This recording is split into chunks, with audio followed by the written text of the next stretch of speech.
Welcome to the Straightforward Connection with Tommy. This video is on Impact Wrestling for this week. This week being the 19th of July, 2012. And here's some brief news. Matt Morgan has dropped the TNA portion of his Twitter handle. He was previously listed as at TNA Matt Morgan, but he has now changed his name to at BP Matt Morgan. I think the BP stands for Blueprint. Morgan has been playing up the possibility of leaving TNA for WWE on his Twitter page over the last month or so. And you can read into that as you will. And TNA signed, as I predicted, Chavo Guerrero. And he is scheduled to wrestle next week, as they announced on Impact tonight. And he commented on his since signing this morning. Well, the news is out. Chavo is TNA bound, unquote. Guerrero wrote on Twitter, "Looking forward to facing off with some of the best talent in the biz. Thank you, Dixie Carter. Going to TNA to present La Raza. Watch out, RVD. There's another frog splash in town. Follow Guerrero online at twitter.com/BexWarrior. Well, I am predicting to see how TNA actually uses him. He's got two different ways that you could use him, as he's under the 230-pound weight limit, so he can go with the X Division. And my other prediction is he goes with the Mexican America Tag Team. So let's see how it plays. Well, Impact opens with a video replay of what previously was on Impact the following week. Claire calling out AJ Styles, her baby daddy, and Aces and Eights attacked Sting and Hogan. Well, Taz and Tenay narrated a recap of what we just saw, and showing us a twit pic of Hogan's latest surgical scars, which is about a 6-inch of stitches. Okay, and the opening video airs. BFG series leaderboard update shows that James Storm returned to the top from the live event tour. Yeah, Bound for Glory series carries over into every single night they wrestle. So, alright, next up was James Storm made his entrance and congratulated a double. He said he is still going for the title and he still wants to beat up Rude. He then turned his attention to Aces and Eights and warned them that this wasn't the Wild West, and if it was, that he would be the sheriff in this town. And he also said they were lacking in the testicular department. Storm said he hopes Hogan gets well soon. And then he called out Kurt Angle for his open fight night challenge. Well, Kurt Angle's music played a few times, but he did not make his way. Then they went to the back with a video where the cameraman was at ringside. Storm made him go to the back to find out what's going on, and they found Angle getting the tar kicked out of him by the Aces and Eights. Well, when they got to him, wasn't nobody even messing with him. He was just laying there like this, all beat up and what have you, selling the beat down.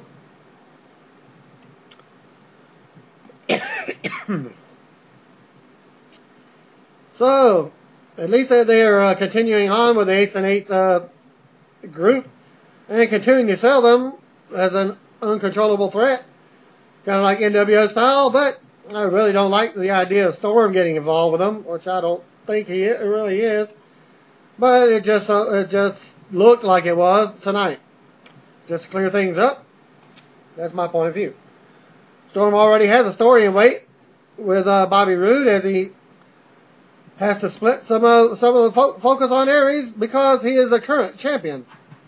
He doesn't need to be involved in a third angle, especially not with a group that needs to get over just as much as he does. And they got to cut to commercial. Back for commercial. Today and Taz recap the attack on Kurt Angle. Samoa Joe is out next and challenges Pope D'Angelo De Niro to a match in the Bound for Glory series. So we get Samoa Joe versus the Pope. Not much of a match. It takes about 3 minutes. Pope was up. 2-minute exchange strikes early, and Pope managed to get the better of Joe. After a series of stiff jabs, Pope's hit the STO for a near fall.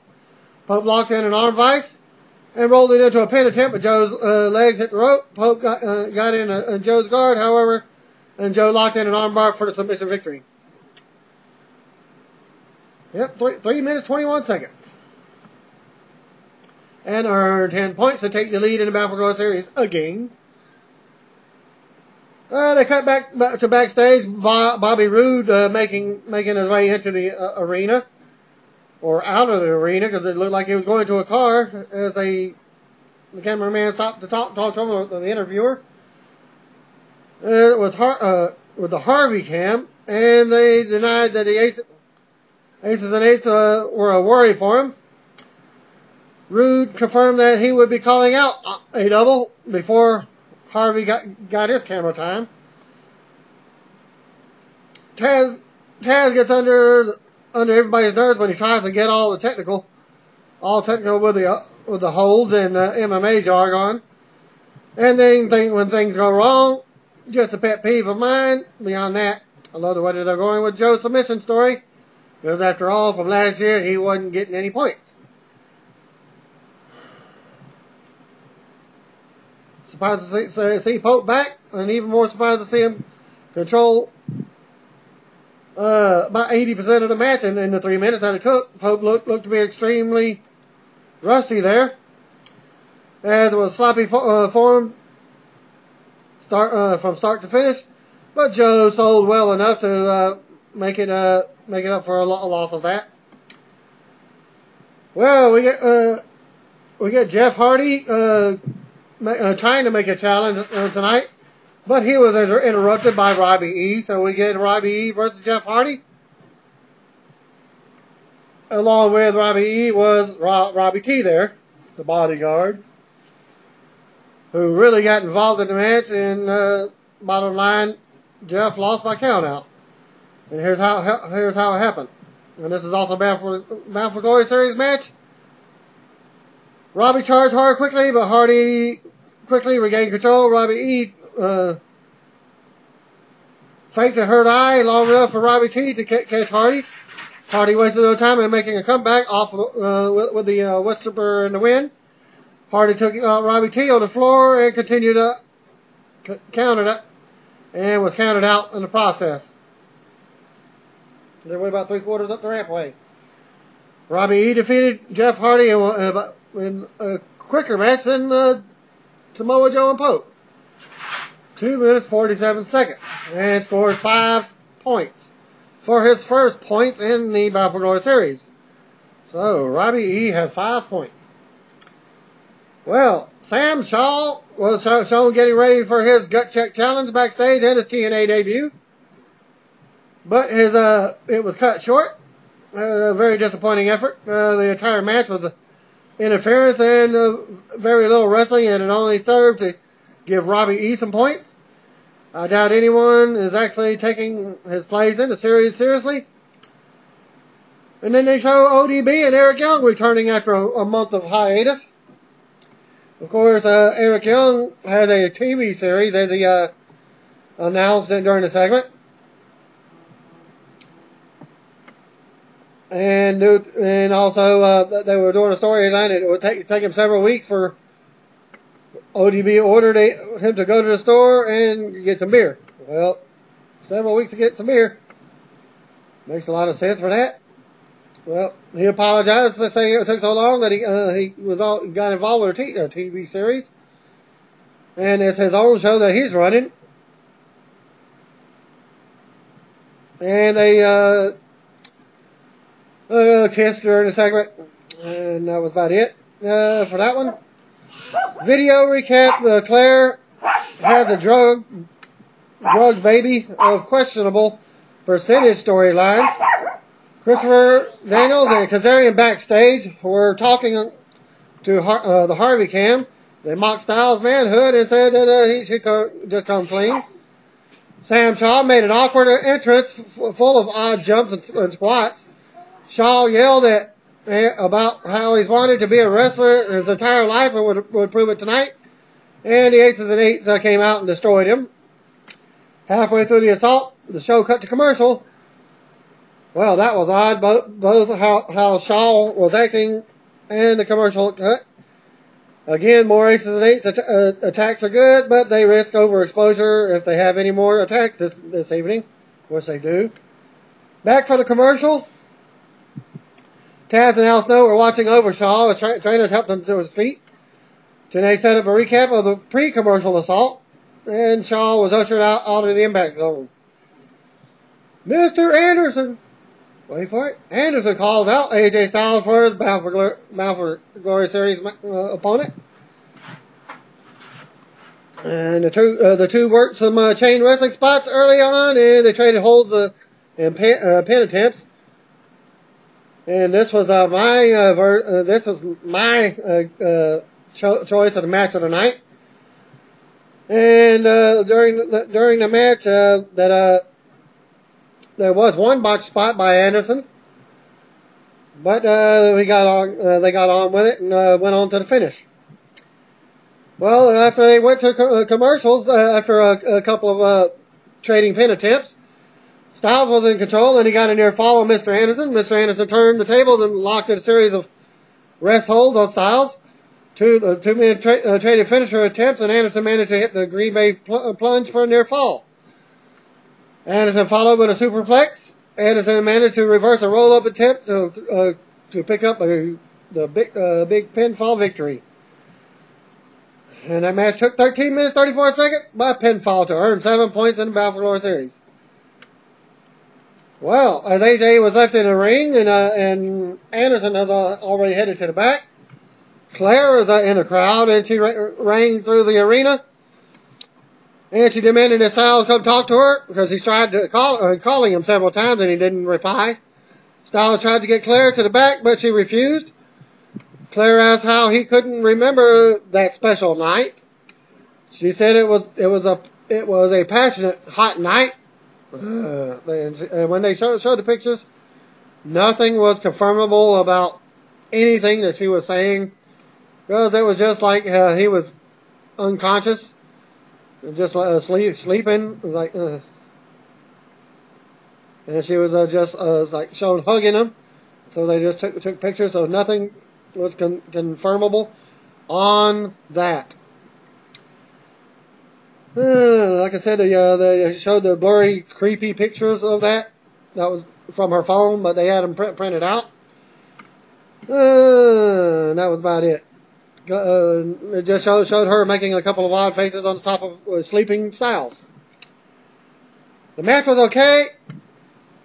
Their timing seemed off, which led to several clumsy spots between AJ and Mr. Asshole.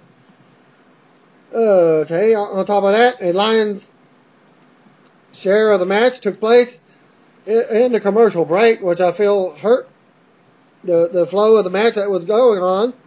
As for the Claire stuff, please excuse me while I go vomit.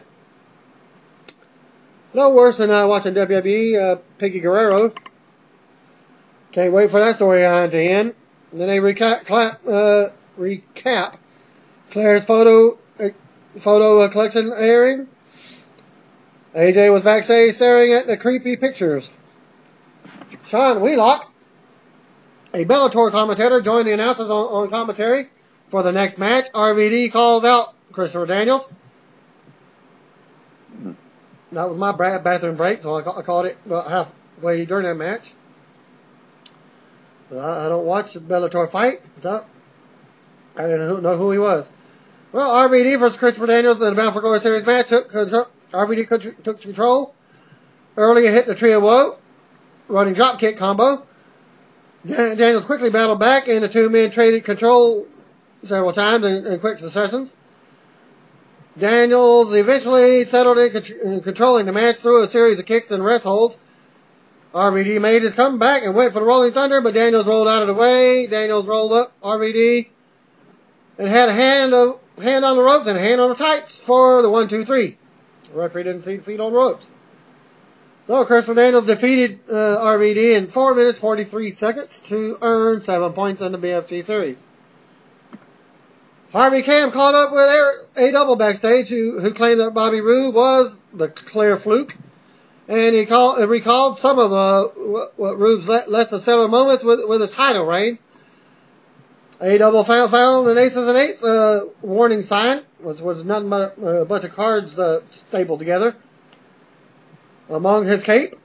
It was like in the middle. The Bellator commentator managed to add something to the match, despite the constant plugs for his home promotion. The match was rather brief, but Daniels and RVD managed to make it fun. Roll over, pinfall, attempt. Taz and Tenay checked in with Brooke Hogan by phone about Hulk Hogan's condition. I could barely hear what she was saying on the phone. I even turned up my TV 10 notches. Still couldn't understand the words she was saying. She said that he was in a bad condition despite the photo we saw earlier of a smiling Hogan and his tweet about how he would be getting his revenge. Alright, then they cut to Joseph Hart speaking with Garrett Bischoff backstage about how his name was a legal liability. Bischoff countered with a question of what Park did after his match with Bully Ray last week. So that was that segment in general. When he they was replaying some of that on the video when he lost to Bully Ray last week and snapped and then busted up Bully Ray, or when he was busted up, he looked at his face and just went irate, and then Black Hole slammed Bully Ray. Well, that sets up the Bully Ray attacking Magnus before their match, as they were shown backstage, because they were the last two. So you knew that they were going to be facing each other. When they went to Bully Ray told him to go on out there, so we already know who's challenging. So that, his way, Magnus was on his way to the ring. Bully was like 10 steps behind him and ran up, snuck behind, and so he started hitting him with a forearm to the back. Magnus managed to take over and beat Bully Ray around the ring. They finally get in the ring. Magnus and Ray battled into the ring and reversed. The referee made the bell sound. Finally, a referee in TNA that doesn't ring the bell when men are fighting before a match. Bully Ray quickly regained control as TNA announced that Sam would have his gut check rematch scheduled for next week. Bully Ray continued to work over Magnus. Eventually, Magnus made a comeback and locked in Texas Cloverleaf, which clearly was a long hold. And Bully Ray just managed to push himself up, like doing push-ups for a long one, to really relieve a lot of the pain. Magnus followed with a Michinoku driver for a near fall. Magnus missed an elbow drop, and Ray capitalized with a cutter for the pinfall victory. The cutter looked more like a Stone Cold Stunner than a cutter. Because when Magnus came down, he was like a twist. And that match took 4 minutes, 44 seconds. And Bully Ray gets 7 points. Samoa Joe took the lead. Thanks by his submission victory early on. Jay Storm was once again in second place. And this is where they announced Chavo Guerrero, Vignet, with some country music in the background, announcing his debut for next week. So I wonder if this Western style, is he going to be a Japanese redneck or a Mexican redneck type of character? Or will he join Mexican America? Well, after that little Vignet, Bobby Roode makes his way to the ring. He once again said a double was a fluke, and he called out the TNA champion. So the previous match was entertaining. Magnus and Ray worked well together. I'd love to see more from them. Let's see how that goes, even though it's Battle Gore series. Rude continued spewing his flute mantra and called out a double again. And this is your main event. Non-title match. Rude pounced on Aries, and the two men worked in an intense back and forth style. Aries roughed up Rude on the floor as the show went to a break. Back for the break. Rude was in control. He continued to rough up the champion. Taz and Tenay decided that Rude must have a connection to Aces and Eights, despite the only evidence being a warning sign from the group.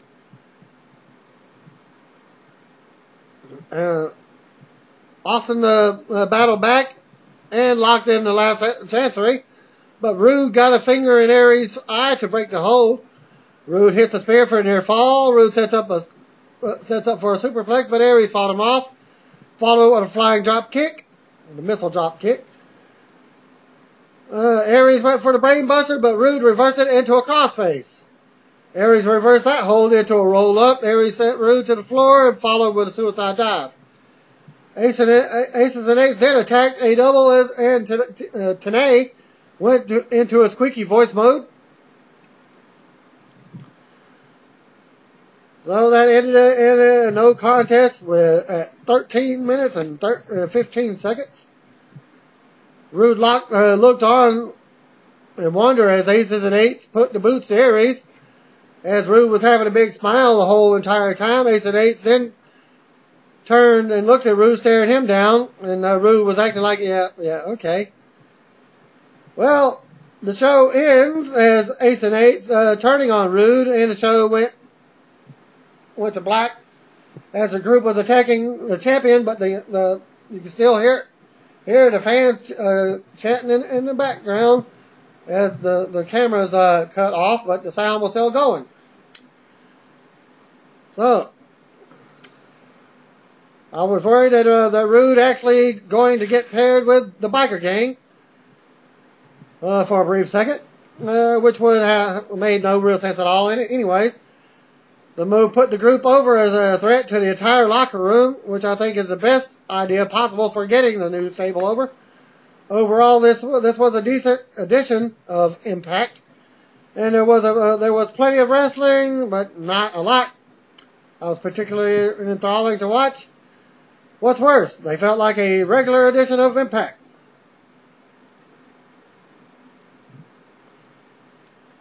Rather than an open fight night, because TNA both didn't feature a defending champion, and they found a way to renege on the night's gut check. Even the challenges are fused with the Bound for Glory series. It all boils down to a show that worked, but not one that managed to set itself apart or produce anything memorable about the Aces and Eights continued build. But one of the guys, he had brownish blonde hair, very similar to let's say between kind of combination of Edge, Test when he had long hair, and also some of the indie Fed guys that are debuting soon. Let's see, what's that guy for Tough Enough? The one guy that won it before he cut his hair. He had long hair. Well, just thinking, and since WWE released him, that could be him. But the guy was kind of built a little bit more and a little less height-wise. Well, that's gonna end my video for this week. So Monday night will be my Raw report. So enjoy the weekend. God bless. Yada yada yada. Peace out.